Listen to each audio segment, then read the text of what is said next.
tous et bienvenue. Voici les titres.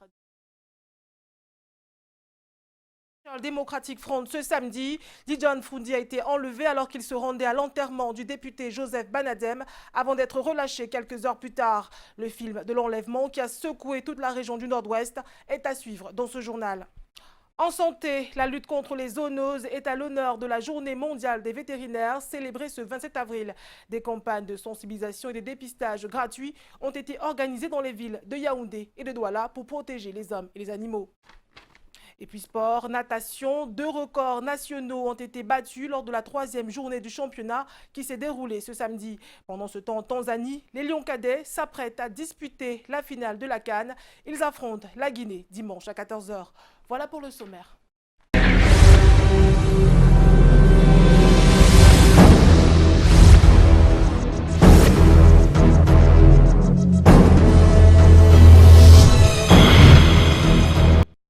John Froundi, le leader du Social Democratic Front, a été victime d'un enlèvement ce samedi avant d'être libéré quelques heures plus tard. Cet incident est survenu alors qu'il se rendait à Kumbo pour l'inhumation de l'honorable Joseph Banadem. Le chairman qui était à la tête du convoi a été sorti du cortège funèbre par des hommes non identifiés. Ivan Katinken nous raconte les faits.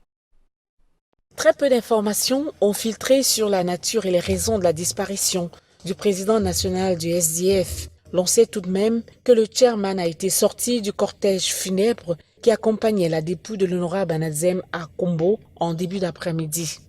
Des hommes armés ont enlevé le chairman à bord de son véhicule et depuis lors, l'on est resté sans nouvelles de John Froundi des heures durant.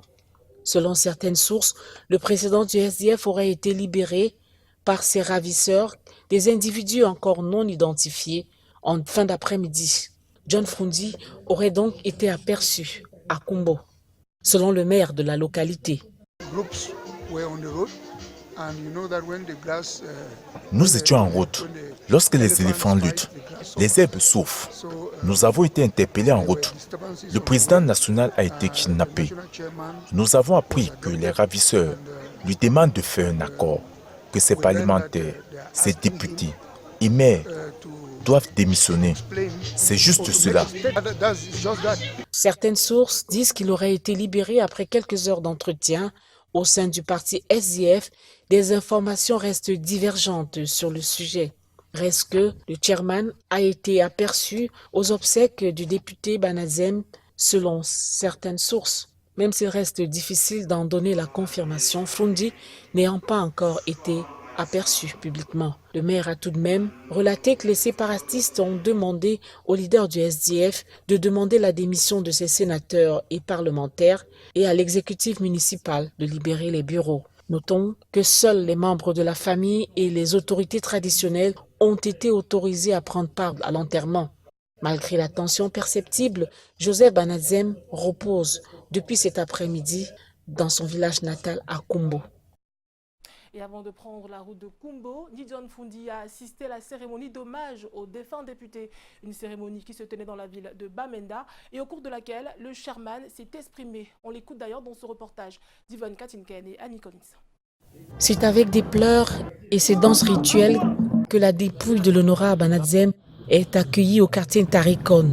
Le président du SDF, John Froundi, reçoit le député de son parti dans sa résidence. Le drapeau du SDF est en berne pour signaler la douleur et l'importance du défunt. Un homme de dignité, un homme d'honneur, très droit dans ce qu'il fait. Regardez, le drapeau du SDF est en berne parce que nous avons perdu quelqu'un de très cher.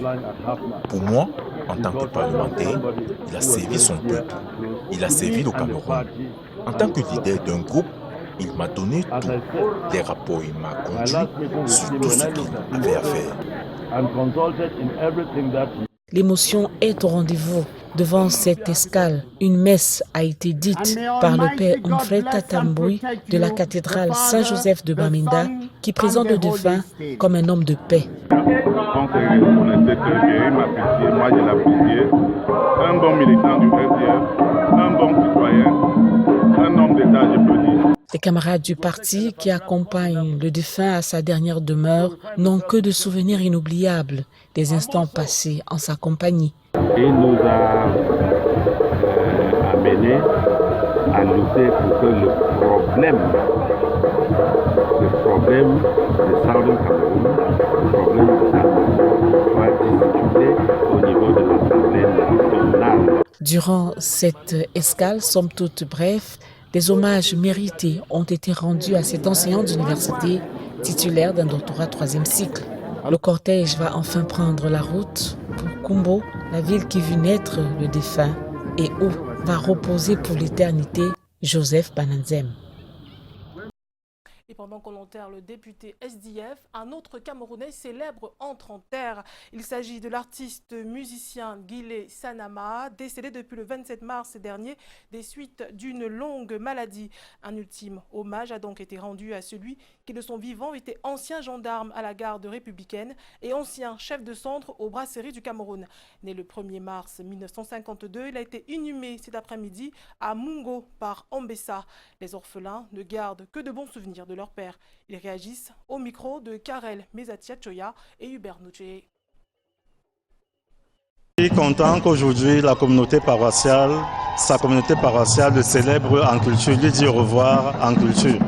La célébration de cet Essani est un grand symbole parce que l'Essani, c'est une danse exécutée pour rendre hommage à un dignitaire, à quelqu'un qui a vécu de manière exemplaire. Donc cette célébration aujourd'hui n'est que la pleine mesure d'un homme qui a vécu en respectant certains préceptes de la vie et un homme qui a fondé une grande famille. Donc pour nous, c'est une joie de voir qu'au-delà de sa famille, ses amis, les connaissances le portent dans le cœur et continuent de le célébrer. Tout ce cérémoniel, c'est à la dimension du grand homme qu'il était, du rassembleur, l'homme de famille, l'homme d'église. Et aujourd'hui, l'église, la famille, les amis, tout le monde est réuni pour lui rendre un dernier hommage. C'est celui qui allait à la rencontre de tout le monde, qui n'avait pas de préférence. Il partait de manière libre. Il acceptait tout le monde, il faisait avec tout le monde. Autre fait d'actualité, la liberté de la presse et l'accès à l'information institutionnelle sont des questions qui préoccupent les journalistes d'expression anglaise de la région du littoral. Ils ont rencontré le gouverneur Samuel Dieudonné Iva-Adiboa en prélude à la journée mondiale de la liberté de la presse. Patrick Christian Dobo et Guy Fosso ont pris part à cette rencontre. Quelques jours avant la célébration de la journée internationale de la liberté de la presse, l'Association des journalistes d'expression anglaise, Camasège, antenne régionale du littoral, déroule déjà son programme d'activité. La rencontre de ce matin avec le numéro 1 de la région est l'occasion pour l'autorité administrative d'inviter à une collaboration mutuellement bénéfique pour les deux parties. Le littoral region as a whole. Le littoral est une région où nous rencontrons des Camerounais et des journalistes qui s'expriment en toutes les langues officielles. Nous avons échangé avec les membres de l'association sur les difficultés qu'ils rencontrent au quotidien. Nous leur apportons notre soutien et nous souhaitons travailler avec eux, pas contre eux et pas pour qu'ils travaillent pour nous. Tout en se félicitant de l'attention portée à leur démarche, les journalistes de Camasège plaident pour l'amélioration de l'environnement quotidien du journaliste anglophone dans le littoral. Nous avons rencontré le gouverneur pour le lancement de nos activités en prélude à la journée pour la liberté de la presse, mais aussi pour lui présenter une série de difficultés que nous rencontrons. Nous sommes contents qu'il nous ait compris. En attendant la journée du 3 mai prochain, marches et rencontres sportives, conférences, tables rondes et soirées de gala vont meubler la série d'activités en faveur de la liberté de la presse dans la ville de Douala à l'initiative de l'association des journalistes d'expression anglaise réunis au sein de Camasège. 75% des maladies émergentes dont souffrent les hommes proviennent des animaux, d'où la nécessité de bien les vacciner. La journée mondiale des vétérinaires célébrée cette année met un accent sur les vaccins contre les zoonoses, ces maladies et infections dont les agents se transmettent des animaux vertébrés à l'être humain et vice-versa. Charles Robert Itoc, tout en dit plus. Bien qu'étant domestiqués, les animaux de compagnie pour l'homme, tels le chien, le chat et bien d'autres, restent de véritables dangers, d'où l'impérative nécessité de les faire vacciner. Véritable préoccupation pour les vétérinaires en ces journées mondiales liées à leur profession. Lorsque vous vaccinez bien, vous sauvez non seulement les vies animales, mais aussi les vies humaines. Les zoonoses, maladies animales transmises à l'homme, sont un véritable problème de santé publique au Cameroun. 75% des maladies émergentes ou réémergentes proviennent des animaux. Si nous réussissons à stopper ces maladies au niveau des animaux, nous avons déjà réussi à stopper cela chez l'homme. Et au niveau du Minépia, nous avons par exemple le RESCAM qui est tout un programme de lutte contre les maladies émergentes et réémergentes qui s'est vraiment déployé sur toute l'étendue du territoire. Actuellement, nous avons une flotte de télécommunications où lorsqu'il y a quelque chose qui apparaît quelque part, en 1 ou 2 minutes, on est déjà au courant et on peut déjà déployer tout ce qu'il faut possible. Avoir des animaux de compagnie, c'est un fait, mais bien les faire vacciner est encore mieux. Toujours en rapport avec cette journée mondiale, des vétérinaires ont organisé à Yaoundé une campagne de dépistage gratuite contre la rage. L'objectif est justement de protéger les animaux et la population des zoonoses. Outre la vaccination, les campagnes de sensibilisation ont été prévues. Karel Mezatiachoya. 13 ans déjà que dure cette complicité entre Serge et son chien Lion. Soucieux de la santé de son animal de compagnie, il est venu le faire vacciner afin de le mettre à l'abri des maladies. Ça prévient également un cas de rage pour les membres internes de la famille. Serge n'est pas le seul à vouloir protéger son chien contre la rage. Comme lui, bon nombre de maîtres ont répondu présents au rendez-vous des vétérinaires ce 25 avril à Yaoundé. Je vis dans un quartier où il y a beaucoup d'enfants. Et je veux protéger ces chiens pour qu'ils ne mordent pas les enfants et qu'il y ait le problème entre moi et mes voisins.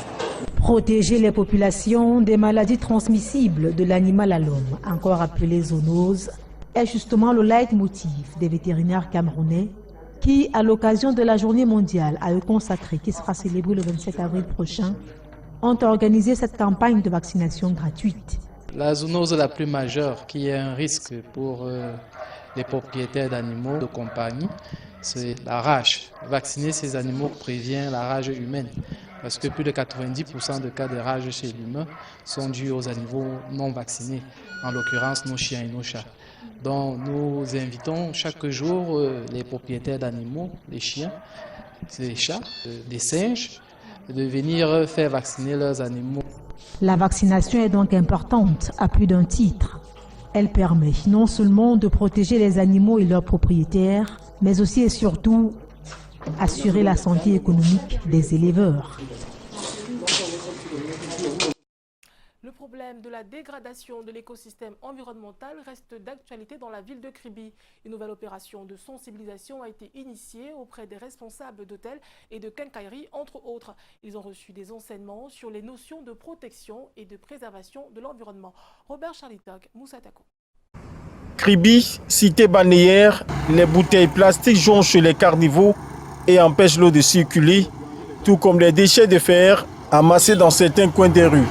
La plage, quant à elle, subit chaque jour les initiatives d'exploitation abusive du sable marin. Fort de ce constat, dans l'optique d'une meilleure préservation des écosystèmes environnementaux, la commune d'arrondissement de Kribi 1er procède à la sensibilisation des hôteliers, quincailliers et tous les acteurs de la chaîne de pollution sur la nécessité de préserver l'environnement. Quand moi je suis à l'intérieur, là, quand je travaille, je vois tout ce qui est ça là, moi ça me dérange. Ça ne va pas d'autre que ça me dérange tellement. Donc c'est le maire et le préfet, les autorités de voir tout cela, de voir pourquoi les écoles font ça, pourquoi ces écoles font ça, qu'est-ce qu'il faut faire. Il faut rassembler les jeunes, il faut travailler pour mettre ces écoles dans la pauvreté. Puisqu'on ne peut pas que dans ça a été. Tous ensemble, on peut faire, l'union fait la force. Une action qui rentre en droite ligne avec ses obligations dans le cadre du processus de décentralisation avec le soutien des partenaires extérieurs. Nous nous référons à la loi 2004 sur l'État, le transfert de compétences de l'État aux communes. Alors, nous ne sommes pas ceux qui vont rester en arrière. Nous voulons que, comme notre ville est une ville futuriste, avec tout ce qui est en train de se produire sous nos yeux, et nous sommes fiers et nous voulons mettre toutes les batteries en marche pour que Kribi soit différent de ce qu'on crée dans les autres métropoles. Les participants ont bénéficié des modules de protection et de préservation de l'environnement. Dans la pratique, il serait question, n'est-ce pas, d'accompagner le pouvoir de police du maire à travers des contrôles sanitaires dans les établissements de commerce, industriel et artisanal. Donc, il est question ici de mettre un cadre qui assure à la commune d'arrondissement de Douala 1er, de Kribi 1er, excusez-moi, de meilleures conditions pour où il fait bon vivre pour les populations. Beaucoup d'espoir reste nourri quant au respect des prescriptions délivrées dans le cadre de la formation. Poursuivons à présent notre série consacrée à la 133e fête du travail. Ce soir, votre journal s'intéresse au doyen des travailleurs de la mairie de Loum. Depuis 1987, Simon Bissek travaille au service d'état civil, un poste qui lui a permis de connaître les bons et les mauvais moments de sa vie. Voici le reportage de Junior Ossin et Luciano Djakou. Appuyé sur ses deux béquilles, Bikek Simon traverse péniblement la cour de la mairie de Loum pour se rendre au service d'état civil, où depuis le 12 octobre 1987, il officie comme agent communal. Assis derrière ce bureau, Simon Bikek passe ses journées à remplir des actes de mariage, de naissance et de décès. Un exercice quotidien qui le passionne depuis 32 ans. Le comportement d'un bon travailleur, c'est celui qui est à l'heure, ponctuel, assidu au travail, respecte la hiérarchie, respecte les textes, reçoit bien les usagers, accueille bien, fait son travail très bien. Connu comme le doyen des employés de cette mairie et réputé pour sa grande gueule, une attitude qui lui a valu une interpellation policière à la suite d'un discours révolutionnaire sur les droits du personnel communal. Après ce discours, j'ai été interpellé par l'ancien préfet Justin Vondo, qui a estimé que le discours que j'ai tenu n'était pas un bon discours. J'ai donné des raisons parce qu'il me revenait en tant que syndicaliste de revendiquer les droits du personnel communal. C'est donc ça qui a fait problème. Malgré son esprit de contestataire, il est apprécié par ses collègues. Ce qui nous marque dans ce monsieur, c'est que juridiquement, il est prêt. Et en ce qui concerne le code du travail, il est prêt. D'ailleurs, il est assesseur auprès du tribunal de grande instance de Nkonsamba. Qui sait s'y mettre. Mais seulement, il n'a pas le frein dans sa bouche. Il dit ce qu'il voit et ce qu'il comprend. En 32 ans de service, il a reçu 2 distinctions honorifiques. Une médaille en or, une médaille en vermeil. Également chef traditionnel, Simon Bikek envisage une retraite anticipée au sein de la mairie de Loum. Et en prélude à la fête du travail, la 3e édition de la journée d'information sur la sécurité sociale s'est tenue à Yaoundé. Elle donnait à voir une tripartite, État, syndicats, patronat. Débat très accentué sur la vulgarisation de la couverture sociale des travailleurs de tous les secteurs. Par contre, on observait un motus vivendi sur le toilettage du code électoral. C'est ce que nous disent Rodrigue Tonguet et Constant Kamga. Lors de la dernière... Ça discute fort au ministère du Travail. La question sur comment associer les mutuelles et les associations dans la mise en œuvre d'une sécurité sociale pour le plus grand nombre fait des gorges chaudes ici ce jeudi. Un panel de femmes savamment sélectionné, celle-là même au cœur des associations, mutuelles et la famille. Elles viennent ici de 3 secteurs. Le ministère du Travail et de la Sécurité sociale, le patronat et les syndicats. Pour cette tripartite, mais chacune voit midi à sa porte. La volonté politique est affirmée, matérialisée par de nombreuses avancées. Nous avons eu le décret de 2014 qui permet aux assurés volontaires de s'immatriculer à la Caisse nationale de prévoyance sociale. Nous avons également 2 décrets majeurs datant de 2016 qui lèvent les taux et les plafonds des cotisations applicables. Nous continuons ce travail de sensibilisation à travers la commission sociale qui adresse ces questions, à travers notre partenaire.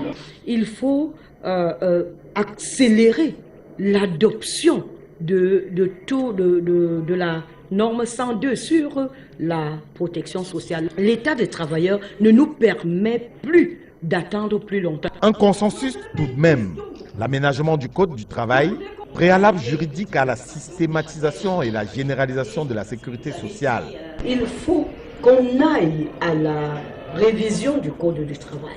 Nous avons évoqué la révision du Code du travail que nous attendons. Nous pourrons voir aboutir le chantier très bientôt. Cet échange rentre dans la panoplie de brainstorming organisée avant la célébration le 1er mai prochain de la 133e journée internationale du travail.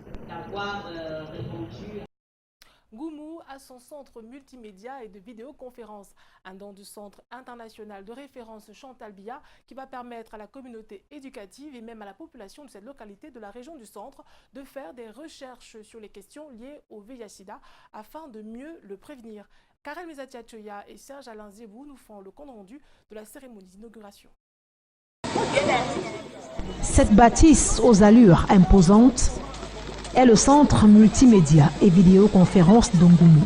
Un don du Centre international de référence Chantal Biya, inauguré ce 26 avril par le gouverneur de la région du centre.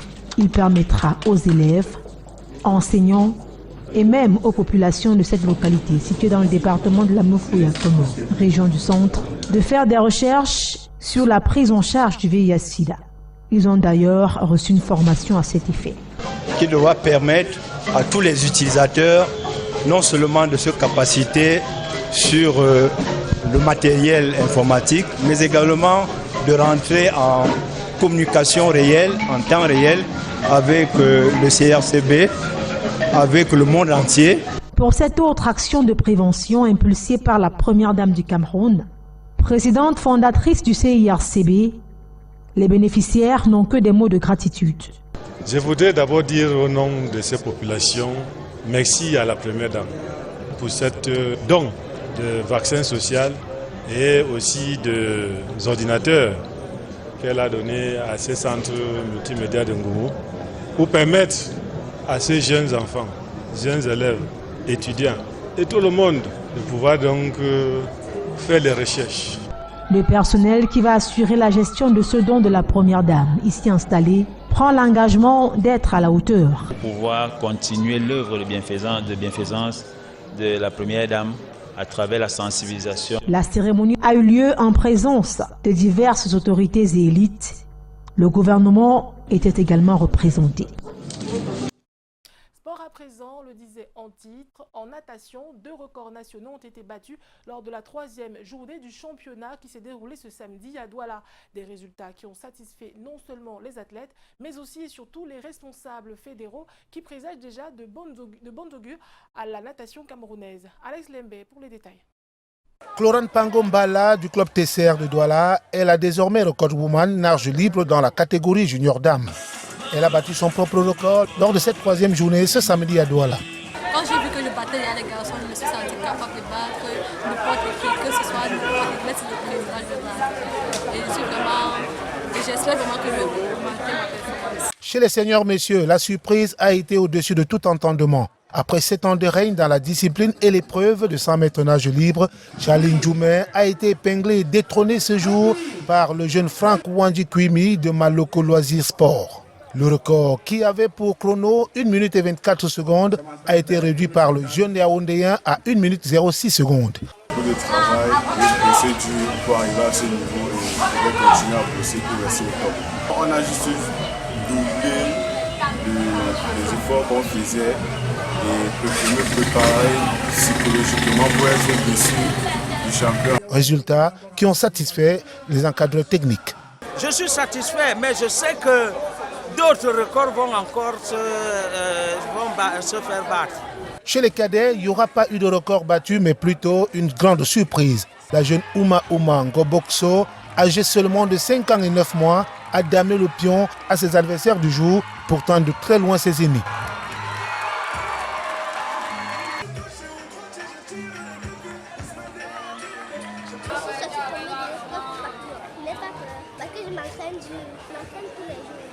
Des exploits qui n'ont pas laissé indifférents les responsables fédéraux. Aujourd'hui encore, nous avons eu le miracle parce qu'il y a eu le changement dans nage libre. Messieurs et dames, l'autre champion du Cameroun a été battu. En attendant les futures échéances internationales, place a été donnée ce jour à la satisfaction. football, Ligue 1, la 18e et dernière journée de championnat se dispute ce dimanche. 8 rencontres parmi lesquelles des affrontements couperaient en vue des playoffs ou des barrages pour éviter la relégation. Qui de Dragon, APGS et de Tonnerre accompagnera le Coton Sport de Garoua aux playoffs dans le groupe A. Dans l'autre poule, il ne reste qu'un seul siège à prendre pour la qualification au tournoi pour le titre. Marc Chouamot. Toutes les rencontres de cette 18e et ultime journée de championnat Ligue 1 ont de l'enjeu. Deuxième du groupe A, Dragon de Yaoundé reçoit PWD de Bamenda. Les Cha-Cha-Cha Boys visent une place en play-off, tandis que les Abakwa Boys veulent éviter de jouer leur survie au barrage de la relégation. APGS Dunfou, troisième, veut rejoindre les play-offs, mais ça passe par une victoire à Garoua, forteresse imprenable du Coton Sport cette saison, où le club de Gashiga a gagné tous ses matchs à domicile. Le Tonnerre, légèrement en retrait, peut lui aussi espérer à une qualification, mais la Colombe du Sud joue gros avec la relégation qui menace. Exempt, Union de Douala est tout de même concernée par cette ultime journée. Une victoire d'Avion FC sur New Star, déjà condamnée, et combinée au succès de PWD et Colombe, enverrait les Nassara au barrage de la relégation. Dans le groupe B, Feutu FC et Stade Renard de Mélon, déjà qualifiés pour les playoffs, affrontent respectivement Young Sport de Bamenda et les Astres de Douala. Les Bamenda Boys ont besoin d'un succès pour chipper la troisième place sur le podium à UMS de Loum. Justement, UMS reçoit Fovu de Baham, déjà condamné à jouer les barrages. Malgré une saison compliquée, Edinsport peut prétendre aux playoffs, mais avant, il faut déjà se débarrasser d'Unisport du Honcam. Pour rappel, le Coton Sport de Garoua est toujours leader du groupe A avec 26 unités. Feutu FC contre le groupe B avec 25 points. Toutes les rencontres de cette 18e journée de la saison régulière se disputent ce dimanche à 15h30. Ce dimanche est jour de finale pour les Lions de moins de 17 ans. À moins de 24 heures de ce rendez-vous crucial pour le titre de champion de la catégorie, le sélectionneur Thomas Libi va non seulement composer sans son capitaine suspendu, mais aussi trouver comment battre la Guinée adversaire déjà battue au premier tour. Marc Chouamot pour plus de précisions. Grâce à des réalisations de Steve Mvoué, 42e, et Lionel Wamba, 72e minute, le Cameroun était venu à bout de la Guinée U17 sur le score de 2-0 lors de leur premier match dans le groupe B. Une rencontre que les poulains de Thomas Libi avaient su bien gérer et maîtriser. Pourront-ils alors rééditer cette performance en finale face au même adversaire? À cette question, Thomas Libi doit apporter des réponses sur le terrain ce dimanche.